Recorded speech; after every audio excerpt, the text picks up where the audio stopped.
নমস্কার, দেখছেন কলকাতা টিভি। আপনাদের সঙ্গে রয়েছি আমি ঋষিকেশ। শুরু করছি নারদ। আজ যে বিষয় নিয়ে আমরা আলোচনা করব, শুরুতেই আসি সেই বিষয়ে। বিদ্যাসাগর ক্ষুদিরামের মাটির ছেলে রেগের টং, জেতা আসন থেকে সরিয়ে বর্ধমান দুর্গাপুর। তবে দিলীপ আছেন দিলীপেই।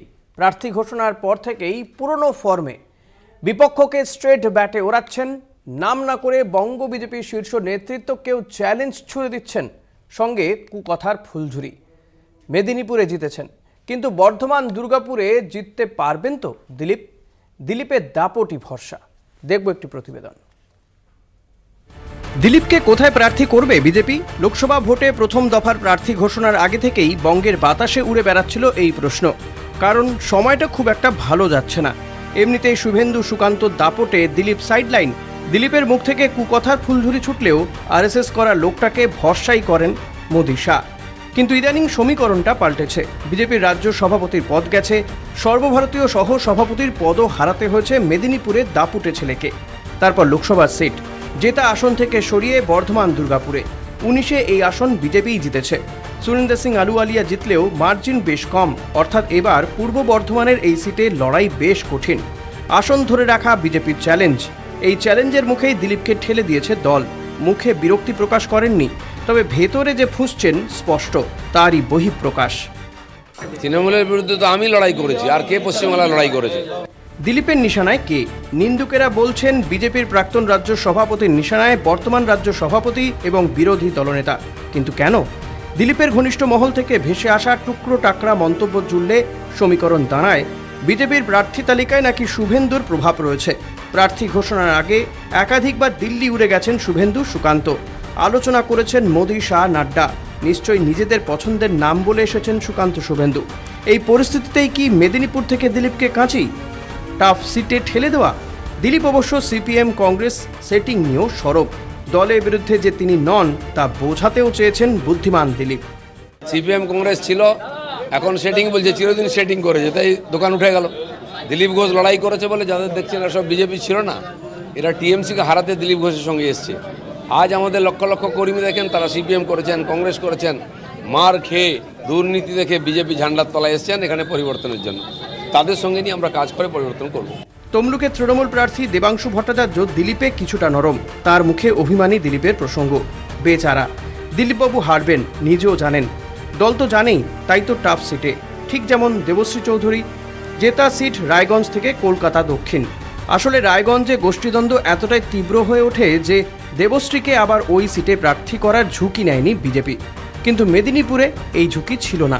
গোষ্ঠী কোন্দলও দিলীপের পুরনো সিটে খুব একটা প্রকট নয়। তাহলে সিট বদল কেন? দিলীপের মতে মেদিনীপুরে তিনি দাঁড়ালে ফের হাসতে হাসতে জিততেন। অর্থাৎ বর্ধমান দুর্গাপুর সিট যে টাফ তা বুঝছেন দিলীপ। তাই মাঠে নেমেই কীর্তি স্পিনকে হেলায় মাঠের বাইরে ফেলছেন। আর অপেক্ষা করছেন 4 জুনের। 19-এ 42-এর মধ্যে 18টা আসনে যেতে বিজেপি। তখন দিলীপের আমল। এবার ছবিটা আলাদা। রাজ্য সভাপতি সুকান্ত, বিরোধী দলনেতা শুভেন্দু। তাই এদের চ্যালেঞ্জও কম নয়। বিজেপি যদি 18-র নিচে নেমে যায়, তাহলে শুভেন্দু সুকান্ত চাপ ছেড়ে কথা বলবেন না মোদি শাহ। বর্ধমান দুর্গাপুর থেকে যদি দিলীপ ঘোষ জিতে যান আর বিজেপি রাজ্যে 18-র নিচে নেমে যায়, তাহলে দিলীপ আড়াল থেকে হাসবেন আর বলবেন, দেখ কেমন লাগে। চন্দন সেনগুপ্ত ও আব্বাস আলীর রিপোর্ট, কলকাতা টিভি। আজ এই নিয়ে আমরা আলোচনা করব। আমার সঙ্গে এই মুহূর্তে রয়েছেন, স্টুডিওতে রয়েছেন বিজেপি নেতা সৌমেন কারফা। আপনাকে স্বাগত জানাবো সৌমেন বাবু।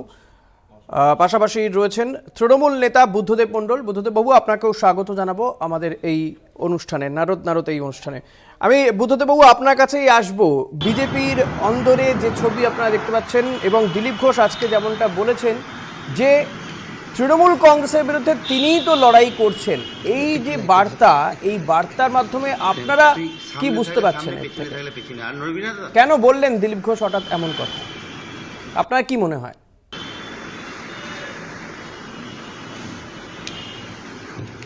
দেখুন, প্রথমত হচ্ছে যে দিলীপ ঘোষ স্বভাবতই তিনি তার যে পূর্বতন নির্বাচন কেন্দ্র মিদনাপুর থেকে তিনি জয়ী হয়েছিলেন এবং তাকে সেই কেন্দ্রে টিকিট দেওয়া হয়নি এবছর।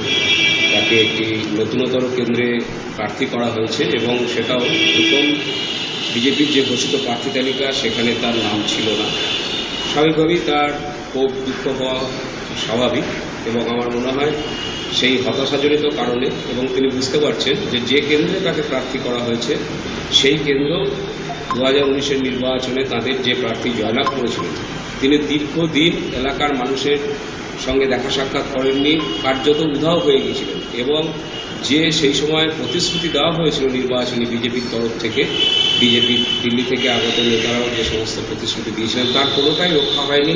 বর্ধমান দুর্গাপুর লোকসভা কেন্দ্রের নির্বাচক মণ্ডলী সেই নিয়ে যে ক্ষিপ্ত রয়েছেন তা দিলীপ ঘোষ ভালোই বুঝতে পারছেন। সেজন্য তুলনামূলকভাবে তাকে একটি খারাপ কেন্দ্রে দাঁড় করানো হয়েছে বলেই আমরা মনে করছি। কোথাও গিয়ে দিলীপ ঘোষের একটা ক্ষোভ, সেই ক্ষোভেরই কিছুটা বহিঃপ্রকাশ হয়ে গিয়েছে। বেশ, আমি দেখি বিজেপি কি বলছে। সৌমেন, আপনার কি মনে হয় দিলীপ ঘোষ হঠাৎ করে এই মন্তব্য কেন করলে? কোথাও গিয়ে কি তিনি তাহলে সুকান্ত মজুমদার, শুভেন্দু অধিকারীদের পাল্টা একটা চ্যালেঞ্জ হিসেবে দিতে চাইলেন? না, আমি বলতে চাই তৃণমূলের তরফ থেকে যিনি বলছেন এটা টাফ সিট, এটা কেন বলছেন? বর্ধমান দুর্গাপুরে তো আমাদের তো এর আগে আমাদের বিজেপির এমপি ওখান থেকে জিতেছিলেন আলু আলিয়াজি, তো স্বাভাবিকভাবে উনি মেদিনীপুর থেকে জিতেছিলেন, ওনাকে পার্টি এখন বর্ধমান দুর্গাপুর থেকে দাঁড় করিয়েছে। আমরা সবাই ভারতীয় জনতা পার্টির কর্মী, আমাদের লিডার হচ্ছেন নরেন্দ্র মোদীজি, তার নির্দেশ এবং পার্টি যা নির্দেশ আমরা সবাই পালন করতে বাধ্য। আমাদের পার্টি কোনো একক ব্যক্তি কালীঘাটে বসে চালান না, সর্বসম্মিলিতভাবে সিদ্ধান্ত হয় এবং তারপরেই সেই সিদ্ধান্ত বাস্তবে মাটিতে রূপ পায়। সুতরাং তৃণমূলের এই সমস্ত ছেঁদো যুক্তি, দিলীপবাবুকে তারা ভয় পাচ্ছেন, কীর্তি আজাদ ওখান থেকে লক্ষাধিক ভোটে হারবেন। তারপর যবে থেকে দিলীপবাবু মাঠে নেমেছেন বর্ধমানের কর্মীদের মধ্যে যে ব্যাপক উচ্ছ্বাস, শক্তিগড় থেকে আরম্ভ করে গোটা সমস্ত এলাকা। তিনি বলেছিলেন যে টাফ সিট, তিনি যখন তাকে শুরুতে প্রার্থী হওয়ার পরে দিলীপ ঘোষই তিনি বলেছেন যে এটা টাফ সিট, চেষ্টা করব জেতার। এবং তার আজকে যে বক্তব্য, সেই বক্তব্য থেকে কোথাও গিয়ে মনে হচ্ছে না যে তিনি কোথাও গিয়ে এই সুকান্ত মজুমদার, শুভেন্দু অধিকারীদের থেকে ওপর একটু ক্ষুব্ধ তিনি, যেভাবে তাকে জেতা সিট থেকে সরিয়ে দেওয়া হলো? না, উনি তো জেতা সিটেই দাঁড়িয়েছেন। ওনার তো সিট ছিল না সেটা। না, ওনার সিট ছিল না। আমাদের বিজেপিতে কোনো পোর্টফোলিও কারোর জন্য একদম পৈতৃক সম্পত্তির মতো রেজিস্টার হয় না। পার্টি যখন যার যে কোনো স্বার্থে, পার্টি এতদিন মনে করেছেন ওনাকে রাজ্য সভাপতি রেখেছেন, কেন্দ্রের সহসভাপতি রেখেছেন, পার্টির স্বার্থে পার্টি মেদিনীপুরে সাংসদ করেছেন, পার্টি মনে করছে বর্ধমান দুর্গাপুরে দিলীপবাবু গেলে বর্ধমান দুর্গাপুরের সংগঠন আরও উদ্বেলিত হবে এবং আরও উচ্ছ্বাস দেখা দেবে, তাই পার্টি দিয়েছেন। এবং দিলীপদা যেদিন প্রথম বর্ধমানে আসেন সেদিন যে পরিমাণ গ্যাদারিং হয়েছিল পার্টি অফিসে, আপনাদেরও প্রতিনিধি ছিল, পার্টি অফিসে তিল ধারণের জায়গা ছিল না, এবং কয়েকশো বাইক যেভাবে র্যালি করে দিলীপবাবুকে নিয়ে এসছে তাতে কার্যত তৃণমূল আতঙ্কিত হয়ে গেছে। এবং কি তৃণমূলকে আতঙ্কে তৃণমূল এই সমস্ত কথা বলছে? বুদ্ধদেব বাবু কি বলবেন? তৃণমূলের আতঙ্কের কোনো কারণই নেই। আতঙ্কিত বিজেপি প্রার্থী হয়েছেন, আতঙ্কিত বিজেপি দল এবং বিজেপি নেতৃত্ব হয়েছে, তার পরিষ্কার আভাস আমরা বুঝতে পারছি। গতকালকেই আপনারা দেখেছেন দুর্গাপুরের পলাশডিহা এলাকায়, সেখানে ডিএসপি এলাকায় যারা দীর্ঘদিন বসবাস করছেন সেই সমস্ত মানুষের তাদের আবাসের বাসস্থানের ব্যবস্থা না করে তাদের উচ্ছেদ করা হচ্ছে। তার বিরুদ্ধে চায়ে চর্চায় দিলীপবাবুকে সরাসরি আক্রমণ করেছেন সেখানকার একজন গৃহবধূ, এবং তাকে প্রশ্ন করেছেন যে আমাকে লিখিত দিয়ে প্রতিশ্রুতি যে উচ্ছেদ করা হবে না, তার বিনিময়ে তিনি সেখান থেকে চলে আসতে বাধ্য হয়েছেন, তার কোনো কথার উত্তর তিনি দিতে পারেননি। তাই আতঙ্কিত কারা হয়েছেন সেটা পরিষ্কার বোঝা যাচ্ছে। মমতা ব্যানার্জি, অভিষেক ব্যানার্জির সুযোগ্য নেতৃত্বে এবং বাংলায় উন্নয়নের জোয়ারে যেভাবে তৃণমূলের পক্ষে এই নির্বাচনও পূর্বাপর পরিস্থিতির মতোই যেভাবে মানুষের ঢল নেমেছে এবং মানুষ যেভাবে সমর্থনে এগিয়ে এসছেন, তাতে তারা সিঁদুরে মেঘ দেখছে বিজেপি নেতৃত্ব। তাই আজকে তাদেরকে এই সমস্ত ঢাকতে হচ্ছে। দিলীপবাবু স্বয়ং বলেছেন, হ্যাঁ দুঃখ তো একটা থাকবেই, এটা আমরা নিজে শুনেছি, টেলিভিশন সাক্ষাৎকারেই বলেছি। বেশ, আমাদের একটা ছোট্ট বিরতিতে যেতে হবে বুদ্ধদেব বাবু এবং সোমেন, আমাদের একটা ছোট্ট বিরতিতে যেতে হবে। বিরতির পরে আবারও ফিরে আসবো আমরা এই অনুষ্ঠানে, সঙ্গে থাকবেন। ফিরে এলাম বিরতির পর, দেখছেন নারদ। আপনাদের সঙ্গে রয়েছি আমি ঋষিকেশ। আমাদের সঙ্গে রয়েছেন দুজন অতিথি, বিজেপি নেতা সোমেন কারফার, রয়েছেন তৃণমূল নেতা বুদ্ধদেব মণ্ডল। আমি সোমেন আপনার কাছে আসবো। যে কথা বুদ্ধদেব বাবু বলছেন যে তৃণমূলে বরং উল্টে আতঙ্কে রয়েছে বিজেপি তথা দিলীপ ঘোষ এই বর্ধমান দুর্গাপুর কেন্দ্রে, এবং লড়াই তা অলরেডি হেরে বসে আছেন, সেই কারণেই দিলীপ ঘোষ এই ধরনের মন্তব্য করে প্রচারে বসে থাকতে চাইছেন। এই সিটটা তো আমরা জিতেই ছিলাম, উনি বারবার এটা কেন প্রমাণ করার চেষ্টা করছেন যে আমরা কঠিন সিটে দাঁড়িয়েছি বা হেরে বসে আছি। আপনি দেখান একটা জায়গায় যে দিলীপবাবু জিতবো ছাড়া অন্য কিছু কোথাও বক্তব্য রেখেছেন, আপনি দেখান ফুটেজ, আমি তারপরে এই বিষয় নিয়ে কথা বলবো। আর বুদ্ধদেব বাবুকে বলবো, ওনার যিনি নেতা, কাটোয়ার যিনি বিধায়ক রবিবাবু, উনি এত তৃণমূলের উন্নয়ন হয়েছিলেন বিগত পৌরসভা নির্বাচনে, তৃণমূলের কাছ থেকে বোম গুলি লড়াই এমনভাবে খেলেন, কার্যত মমতা ব্যানার্জি এবং অভিষেক ব্যানার্জির হাতে পায়ে ধরে তৃণমূলের শরণাপন্ন হয়ে কাটোয়ার রাজনীতিতে বেঁচে আছেন। প্রসঙ্গটা ছিল কাটোয়ার রাজনীতিতে বেঁচে আছেন, প্রসঙ্গ শব্দই আছে, প্রসঙ্গ শব্দই আছে। আজকে বর্ধমান পূর্বের প্রার্থী শর্মিলা সরকার মেমারিতে বিধায়কের গোষ্ঠী প্রচার করবে না ব্লক সভাপতির গোষ্ঠী প্রচার করবে, সেই নিয়ে নিজেদের মধ্যে ঝগড়া হচ্ছে। আজকে বর্ধমান দুর্গাপুরে কীর্তি আজাদের দুটো গোষ্ঠী কারা প্রচার করবে সেই নিয়ে ঝগড়া হচ্ছে। কীর্তি আজাদ মন্দিরে বসে এরকম করে হাত জোর করছেন। তো আজকে তৃণমূল টোটালি ক্ষতবিক্ষত, নিজেরা নিজেদেরকে, বিজেপিকে কিছু করতে হবে না। আর সন্দেশখালীর মা বোনেরা যেভাবে প্রতিবাদ প্রতিরোধ করেছেন, তাতে বুদ্ধদেব বাবুদের দিন খুব তাড়াতাড়ি শেষ হয়ে আসছে। বুদ্ধদেব বাবুরা মুখে যাই বলার চেষ্টা করুন না কেন, মানুষ বুদ্ধদেব বাবুদের সঙ্গে নেই। এই 2019 সালের যা রেজাল্ট, তাতে SS Ahluwalia 5,98,000, Buddhadeb Babu please, 5,98,376 vote পেয়েছিলেন। তৃণমূলে যিনি ছিলেন ডক্টর মমতাজ সংঘমিত্রা, তিনি 5,95,937, মানে প্রায় 2000-এর কিছু মার্জিনে জিতেছিলেন এসএস আলুওয়ালিয়া। মার্জিন কত ছিল? আরে মার্জিন না না,